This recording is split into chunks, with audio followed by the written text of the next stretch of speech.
The only thing I could say, and when I tell you I'm very loyal to the police department, I hope you believe that. I'm just disappointed what they've done to certain commands. And what I mean by that, it was the commands that originally, now I can't say first responders, the original responders, Right. that took the first hits and Right. brunt of this. What I do know is that word came down, not officially, but that they're all dead anyway, so just keep them down here working and just write them off, and that's the end of them. And we were never relieved.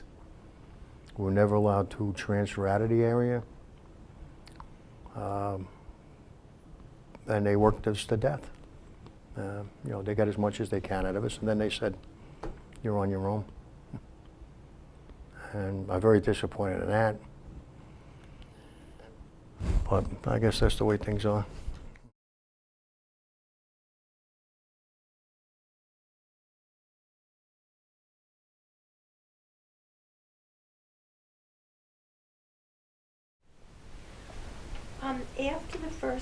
After 9/11, did you continue to do any, recovery work? Or? I didn't work the pile. I didn't do recovery work. I blew out my rotator cuff. I had left surgery, shoulder surgery. I had both my knees reconstructed. I had back damage. I had lung damage, and I had cornea abrasions. My physical injuries kept me from working the pile.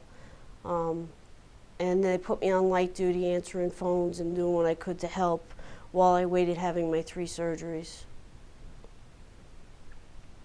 But as I said, I was in the vicinity because I worked at Canal Street, so I was in the air zone area. They had me continually come in there to that area.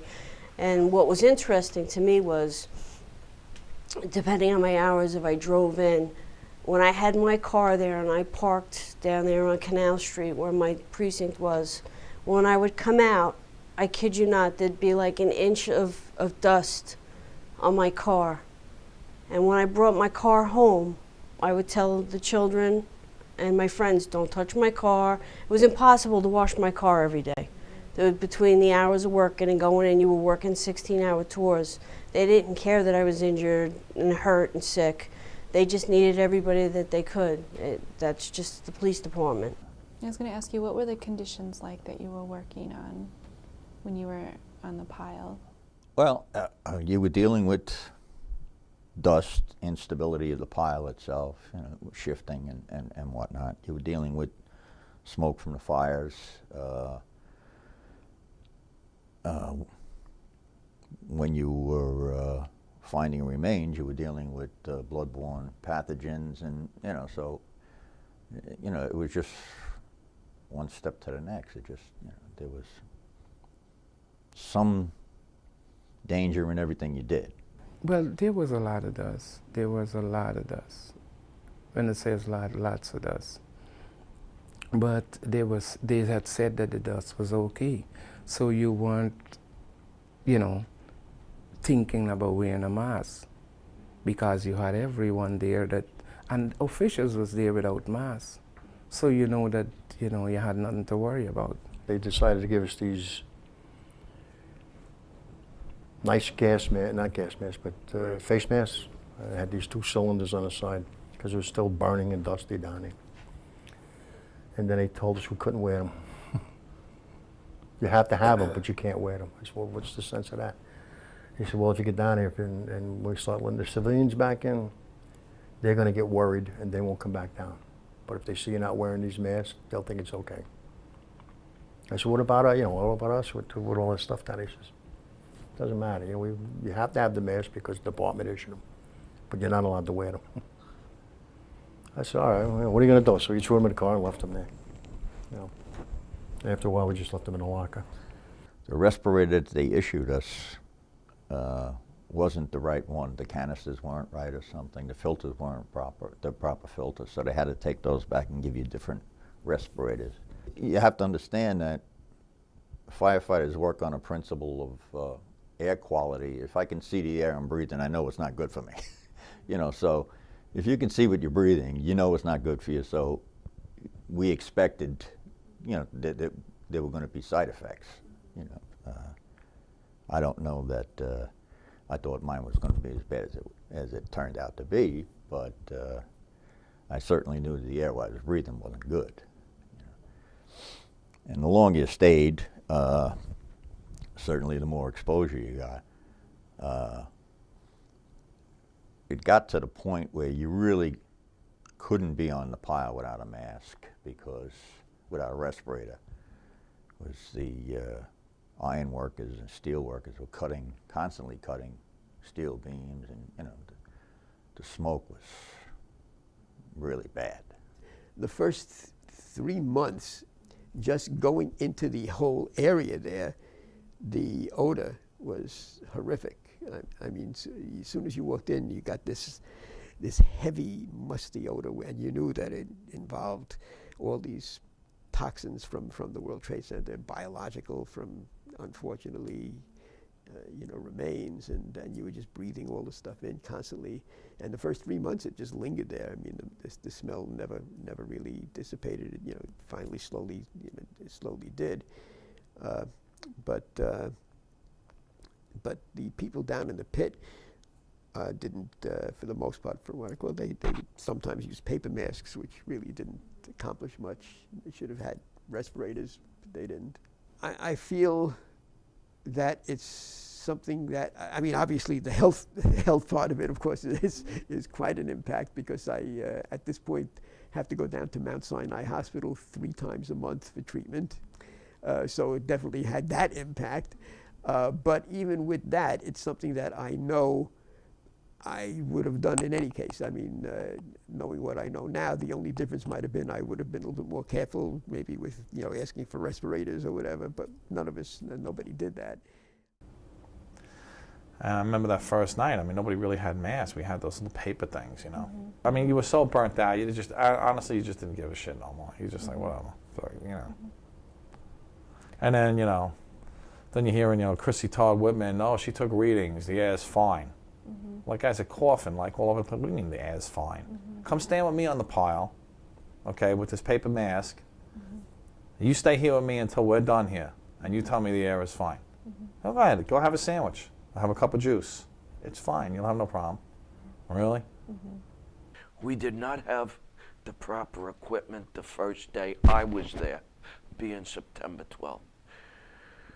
But I blame the government and the administration for the perjury, for the misleading of the population in utilizing certain detectors that did not show the imminent danger of the fallout. Well, I was down there. They had all these air monitors on my machine and on my brother and sister machines and on us. And we asked for those results while we were down there, and we never got one of them. We always got an excuse, but never got any of them. Yeah, I had them on me. I had them all over my machine. We all did. They had monitors all over the place. I don't know one person that ever got a result. And we became friendly with the guys. One guy's name was Dan, I don't forget his sidekick. But anybody that was down there know the 2 guys. They were the monitor guys. And they were nice enough fellas, but they worked for the government. The government was covering everything up. The government knew that the air was bad down there when they were telling us it wasn't. They looked at us like they were guinea pigs.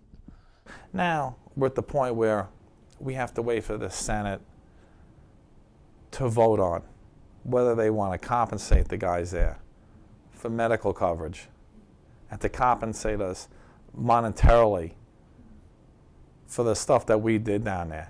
You know, there's a lot of stuff that goes on, you know, that's being said in politics. Well, why should I lay that money out? That wasn't my state. Really? But if it was, how would you feel?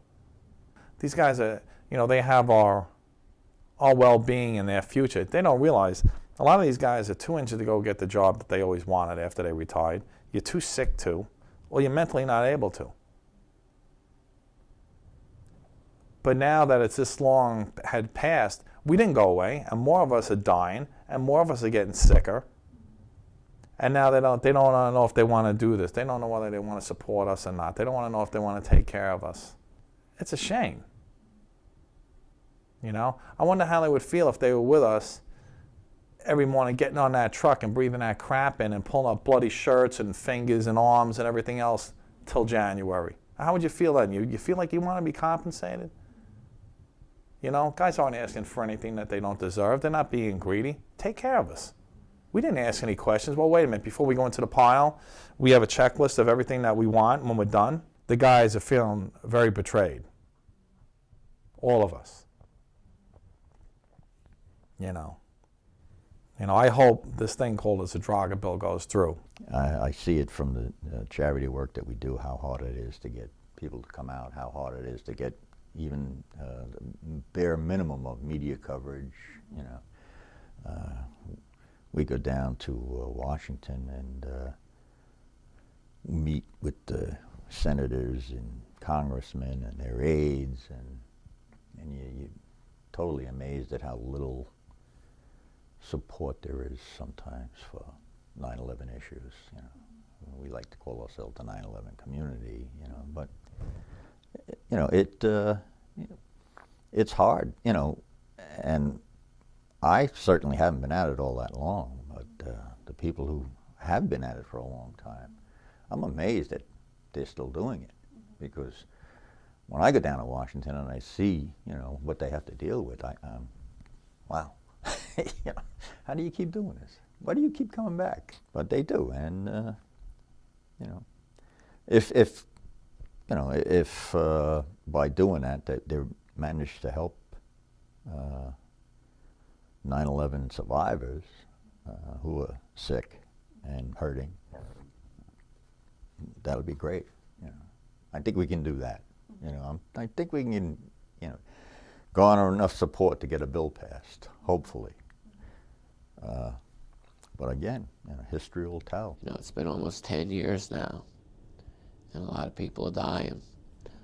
It's over 1,000 responders now that are dead. There'll be, by the time this gets all aired, there'll probably be hundreds more. At the time, I didn't think I was really affected by it. I always thought I was pretty indestructible. It evidently basically destroyed my life, 9/11. I don't like to use that because I'm a half-full type guy, but it has definitely it's put a lot of strain over the last couple of years. Definitely on it with my health. But even before that, you can only think back on things. It's too bad you can't think back on it while it's happening. You can't because it would be easy to put things back in place, but you can't put things back in place. So you learn.